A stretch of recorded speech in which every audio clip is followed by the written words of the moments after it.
Tout ce que l'Amérique blanche voit à la télévision, ce sont les siens qui se font malmener par la police pour avoir voulu protéger leur quartier.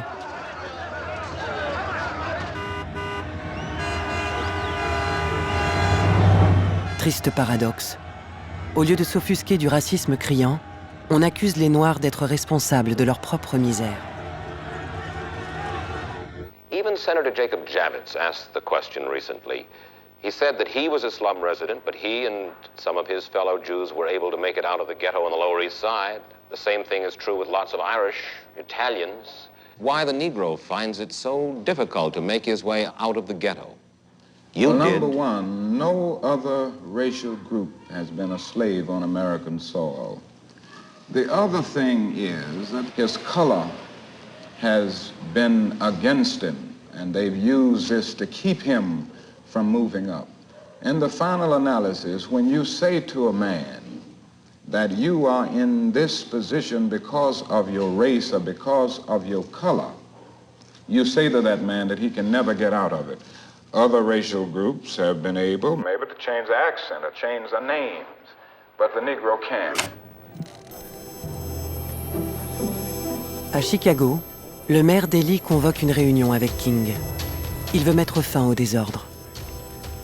La municipalité s'engage à détruire les taudis et à construire de nouveaux logements. En contrepartie, King doit renoncer à organiser de nouvelles marches dans les quartiers blancs. Mais le maire Daley, cynique, ne tiendra pas ses promesses. Le pasteur s'est fait avoir. Après un an de combat, il jette l'éponge. King quitte Chicago pour Atlanta.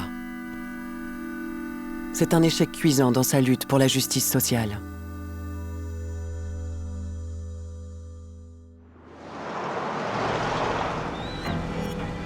Pourtant, King n'abandonne pas. Ayant perdu la bataille sur le terrain, il cherche l'appui de Washington pour défendre sa nouvelle idée. Un plan de relance économique exceptionnel, nommé « Budget de la liberté ».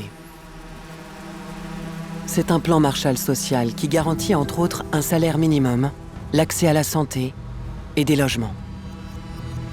Ces mesures visent en priorité la communauté noire, en réparation des années d'esclavage et d'injustice.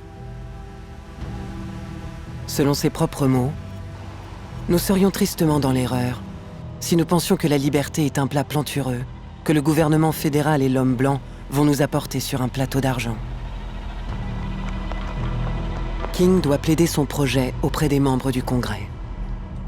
Dr. King, is your feeling that the civil rights movement, as a movement, has entered sort of a different stage? The problems you must seek are basically economic and social? Yes, that's correct, Senator Ribikoff. I think it was easier to integrate public facilities. It was easier to gain the right to vote because it didn't cost the nation anything. And the fact is that we're dealing with issues now that will call for something of a restructuring of the architecture of American society. It's going to cost the nation something. We can't talk about the economic problem that the Negro confronts without talking about billions of dollars.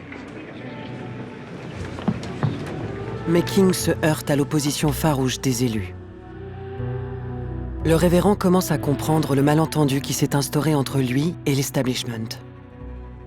En ayant aboli la ségrégation, les Blancs s'estiment quittes avec les Noirs et n'ont pas l'intention d'aller plus loin. L'Amérique ne s'intéresse plus aux inégalités raciales. 85% des citoyens pensent que les Noirs en demandent trop.